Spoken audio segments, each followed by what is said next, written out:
Rick, you ready for this one? Yes, sir. What are we going to talk about? Let's go with the topic, the grief we cause ourselves. You want to riff on this first? Oh man. Yeah, okay. All right. Here's what my thinking is about this. I think that the worst prison in the world is not the circumstances that you're in that you're complaining about, but it's your mind. Let me give you an example in my own life. I got a trial coming up, and it's a very difficult case, and I'm worried that my client won't do so well testifying. I'm also concerned that I've made the wrong arguments in my lead up to the trial so that I'll lose my main points. I'm also concerned that I don't care for this judge because over the course of the last few years, I've never, ever won a case with her. um, and then I am also concerned generally with me aging and thinking that I'm not as sharp. And this is a very bright young lawyer on the other side. So anyway, I've got all of that framework of things that could go wrong and things that are causing me grief. And I can't sleep. Sometimes I can't sleep. And then I realized, if someone said to me, okay, Rick, go, here's how we're going to solve this problem. I want you to go out into the backyard and then assemble all the components that you're worried about, all the stuff with the bad witnesses, the bad judge, the bad arguments, put it all into a bucket and then bring it in and we'll sort it out on the kitchen table and then talk about it. Well, obviously, that doesn't exist anywhere except here. All Right. that crap is right here. Here. Right. Now, there is motivation in me working harder on the case because of these fears. But the idea is that the mind, the power of the mind to upset my entire life based on a circumstance, losing, that hasn't occurred and it's way in the future is disgusting. So I realized that the worst prison that I have in my life is the one I build for myself about all of these things that can go wrong and that I believe will go wrong. And I think I could have lived a much better, much happier life if I had known this early. It's not the externals. It's the way you internalize and react to whatever the stimulus is that that really determines the quality of your happiness. And I'm, in this example, trapped in my mind, or was until I did some serious meditation. I did some analysis like I'm doing right now. And then I kept, every time these thoughts would bubble up, I would go back with the idea, is this true? Or is this something that you're concerned about or fearful of? And as I monitored and became aware of it, I got a handle on it better. But my point, I guess, is that our thoughts and our beliefs are really, at the end of the day, what determine and often limit how we feel and what we do and what we think is even possible. Oh, I so agree, Rick. I think of a couple of instances here recently in which I was really like the game of pickleball. I'll give you a couple examples. The game of pickleball, I was taking the fun out of it and I was having a blast at it before. And I hadn't noticed this tendency in a long time, in that when I'm trying to get better at something, that when I make I put so much pressure on being good Mm. that I I forget that it's a journey. And that starts to cause me a lot of grief. My mind starts like beating me up for misplays, missed shots, doing the same thing over that's resulting in us, losing point, a service error, just all these things. I'm just like, dude, it's possible to improve without suffering along the way, right? like that's impossible. Like you got to do the work, but it's possible to enjoy it along the way. And I found myself starting not to do that, but I became aware of it. And I'm still becoming aware of it now too, that these things take time. When I was practicing the piano years ago with my friend Matt, and we were working on it, whenever I make mistakes, I would never beat myself up over. It's like, you're not supposed to be good, And it was something about, I wasn't comparing myself with others. I think that was also helpful. And I think you've heard of this quote too, Rick, that comparison is the thief of joy. Oh boy, And true. yeah, Yeah. and when I compare myself to other players and where they are on the court, it's really robbing me of being where I am. And so that's been one example in which my mind was really constructing this prison for me.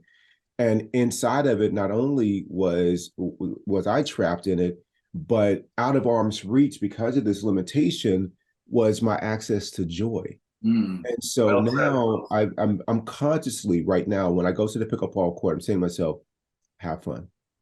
Don't make anything a big deal. Stop apologizing for making missed shots. You're not trying to make missed shots. Stop apologizing for it. And so I'm working on that and letting that go. At Mayo Clinic, one of the things that happened a couple of times in which I was effective at not causing myself grief was there was this presentation that I was asked to do for the American Heart Association. A talented young adult is doing this campaign, being a part of this campaign called Go Red for Women. It's heightening the awareness and raising money for heart disease uh, that women experience because there is a lack of awareness in this area. So they asked me to come and speak and talk about wellness. And before me was a cardiologist who is like wicked smart. And they presented before me, and I came and I asked the organizer, how should I prepare? What do you want me to talk about? They told me, so I thought I was good. She's like, I heard you do this before, do that. I was like, great.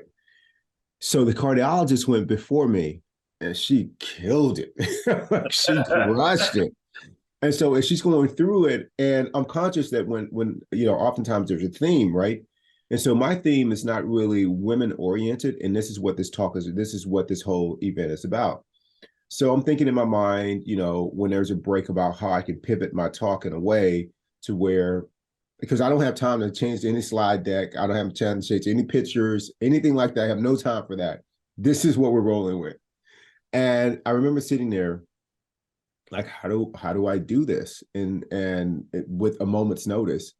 And somehow, it all came to me, but it came to me because I relaxed and I didn't make it a big deal. I'm like, what's the worst thing I can do? I can go up there and do a talk that's totally off subject. And they never Okay. ask me back again. Okay. That's the worst that could happen.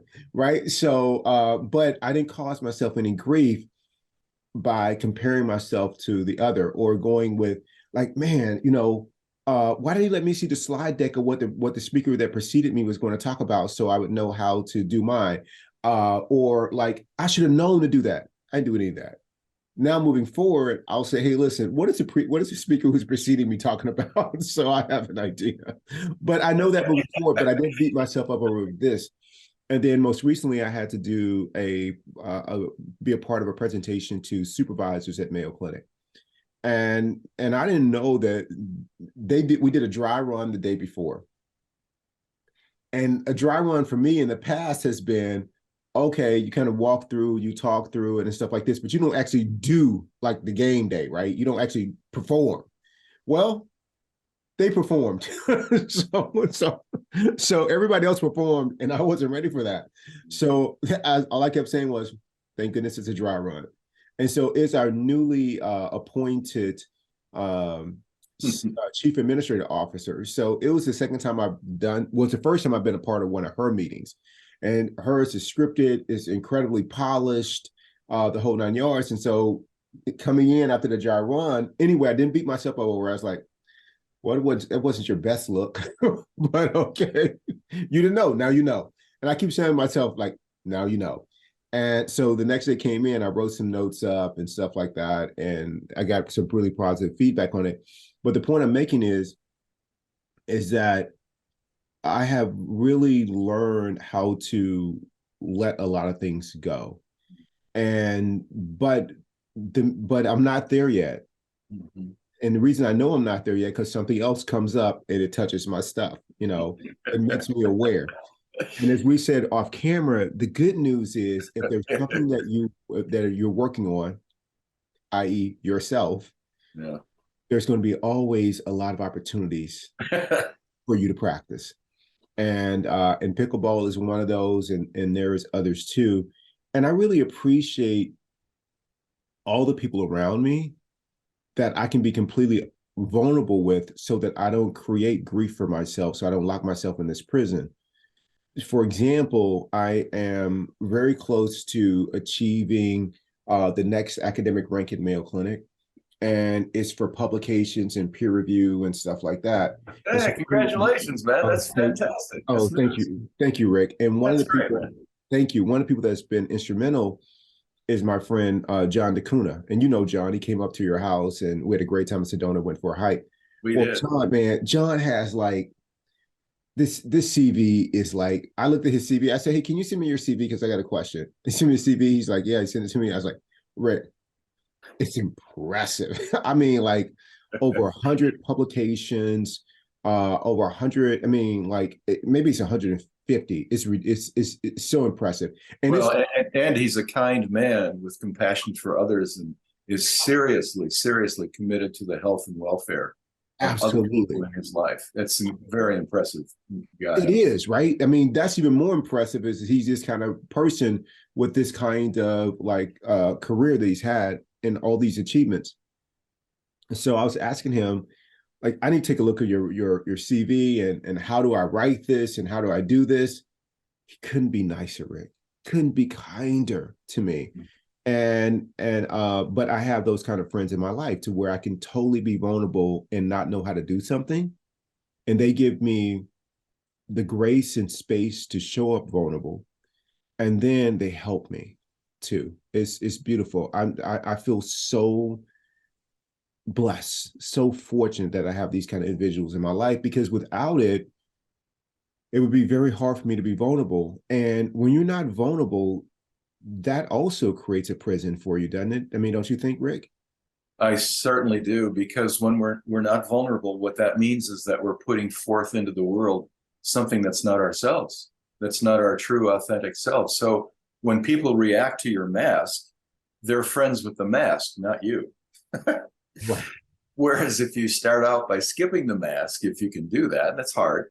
But if you can be authentic to yourself and in all ways to others, then you know you're dealing with somebody who knows and likes you or respects you or allows you to be vulnerable. But when you have the mask, and you're protected, you got a lot of hard bark around your heart because of all the good reasons.